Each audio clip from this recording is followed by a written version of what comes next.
હવે વાત કરીશું ખેડાની તો ખેડાના ભલાડા ગામમાં એક યુવક 4 દિવસથી ગુમ થતા ચકચાર મચી ગઈ હતી।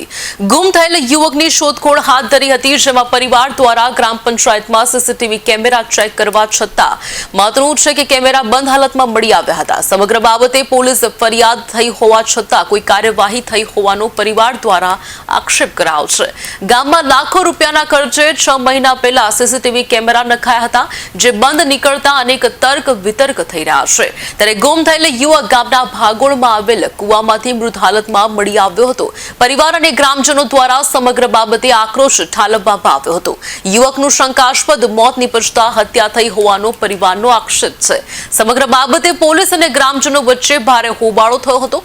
ધારાસભ્ય કલ્પેશ પરમાર પણ ઘટના સ્થળે પહોંચ્યા હતા, ત્યારે પરિવાર અને ગ્રામજનો દ્વારા તેમણે પણ આક્રોશ સાથે પંચાયત અને પોલીસ વિરુદ્ધ રજૂઆત કરવામાં આવી હતી। નીકળ્યો છે 9 વાગે છોકરો મારા ઘરેથી નીકળ્યો છે। આજે 3 દિવસ થઈ ગયા। પછી મને જાણ થઈ કે છોકરો મળતો નથી, એનો ફોન સ્વિચ ઓફ આવે છે। અમે આજુબાજુ ગામમાં મારા ભાઈએ ગામના દરેક કુવાઓ, પછી આ સ્કૂલ, આ તે એ દિવસે બધી છોકરાઓ બધી જગ્યાએ ફરી વળ્યા, એ ન મળતો પછી તૈયારી અમે પોલીસ સ્ટેશન પહોંચ્યા અને ત્યાં જઈ મેં એફઆઈઆર લખાવી તો કે કાચી ફરિયાદ થાય। એમણે એમ કહ્યું કે છે તમારો છોકરો કઈ ગયો, શું થયો, કાચી ફરિયાદ લખી, પણ પછી રાતે પણ પાકી ફરિયાદ એફઆઈઆર લખાયો।